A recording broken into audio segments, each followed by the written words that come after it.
it takes 1 minute for me at 63 years old, putzing along. I can do about 100, I would say 145 linear feet, just to round it up, even 150, because somebody younger is going to walk faster. I have to be careful I don't twist my leg or my knee, have a heart attack.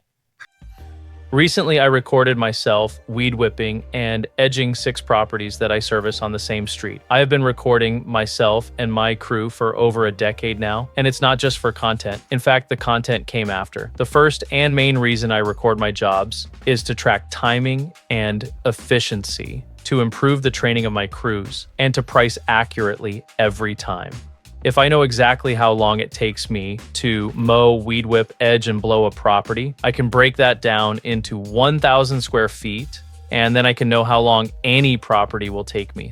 So I record the process from start to finish. Right now you're watching me weed whip, but then for even more data to work with, I go into any map website. You can use Google Maps or your city's public maps, and I'll measure the distance I went around each property, making sure I cover landscape beds, fence lines, other obstacles, and so on. Those measurements, coupled with the video recordings, give me accurate numbers on how long each property took and any property should take. Just the main thing when it comes to weed whipping. You want to hit stuff that's close to you when you're close to it. I don't want to walk from here to here, to here, to here. That's dumb. The point is, stay close to everything as I go around. Walk around the house. Because this is the farthest side of the property at this point, it's important to do this side here. I know there's a fence here, so I have to get to the corner, then come to the tree. And then I come back to the front of the property. There's also a fence at this house. So in this case, because of the direction that I walk, I actually don't go to this point. I go to here, and I go in the gate. And then I have to do the whole area inside the gate. Now, there's another way that somebody else might do it, right? Because I could go from here, I could go and do the backyard here. And that would actually just bring me back to this point and come in here. In my case, I decide to just finish this side of the property because I know that I'm actually going to be going all the way over here eventually. And so finish this one side of the house first. This is the other gate entrance, so I can do this area here. Because the gate will be open when the mower guy comes. And so I do enough area that he doesn't have to move the gate when he's mowing it. Everything's done. And he just drives through the gate. And then I'm doing the outside of the same fence on the other side of the fence, coming this way. And then the fence goes to the back of the property. And then here there's actually multiple trees, so I got to go around. And then I go back to the same point where I stopped to do the trees. And then just keep continuing along so I don't miss stuff. And this is a whole there's a whole playset area that the mower can't go around or under the swing area. So it's kind of like I've got to weed whip a larger area. So I kind of do this. And I'm clicking these points because it's more walking. Right, to go back and forth, right? It kind of figures in the back and forth walking as opposed to walking in straight lines along fence lines. Because if I'm weed whipping the whole area. And so there's more time in one spot. That's why I kind of went back and forth in a small area. The reality is I could actually sit.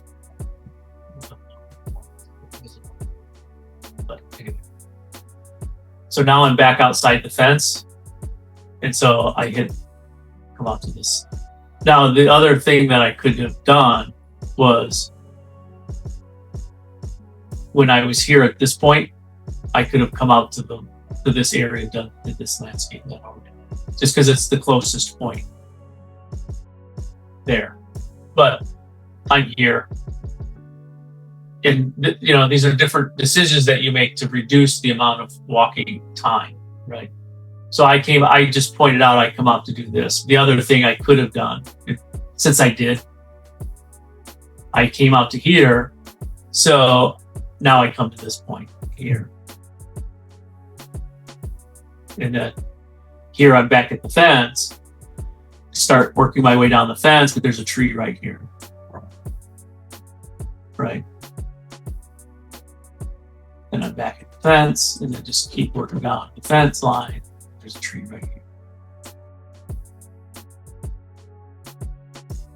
And then here, there's a telephone pole, golf frisbee thing.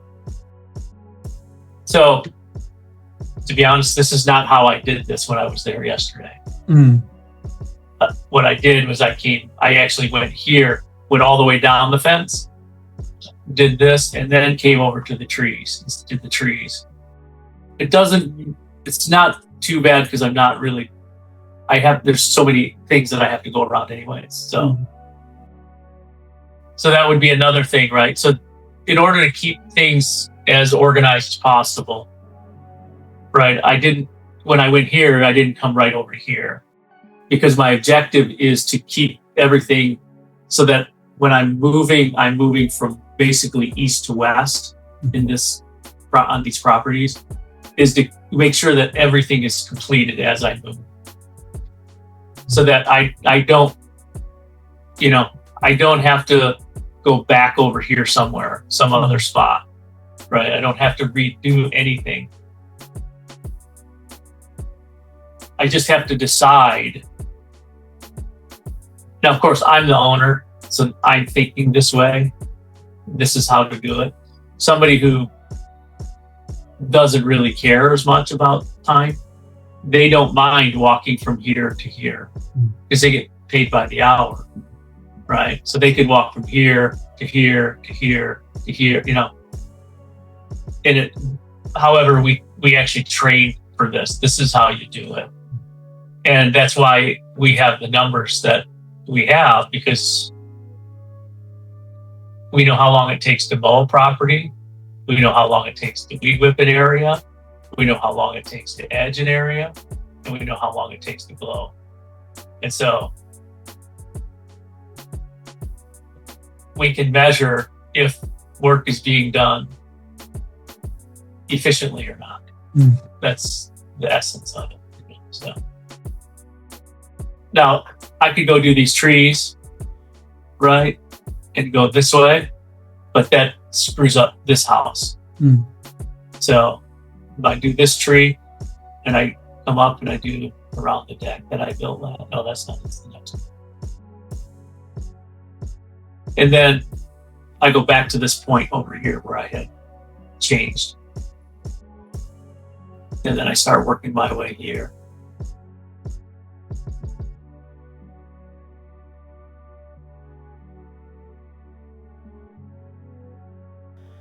Now in this case, this house here has a fence in it, so I actually came all the way across. Then I hit these trees. And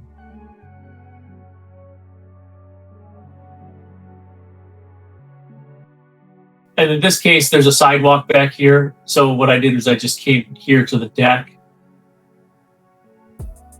There's not a whole lot of landscaping.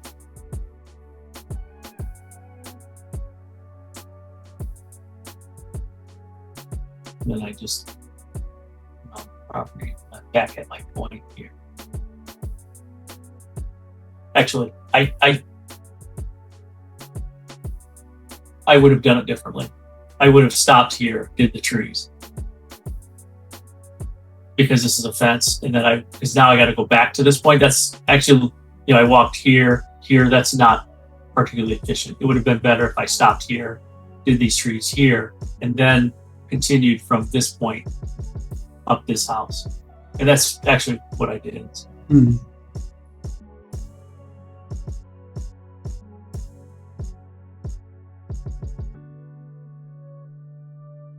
And then here, it's like a swamp. So I literally had to weed whip this whole section back here. And I was doing it with my weed whip because I have to push mow this backyard. And I can reach, so there's like a little dip It was just full of water, but I could jump to one side, weed whip it without getting my shoes wet because I didn't have my rubber boots on at the time. And I didn't want to walk through it with a push mower, so I just hit it with my weed whip.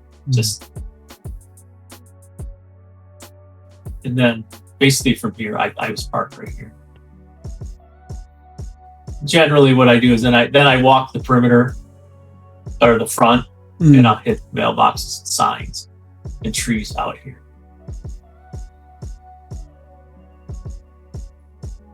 And actually I wasn't parked there. Yeah, it's a little extra. This is where I was parked.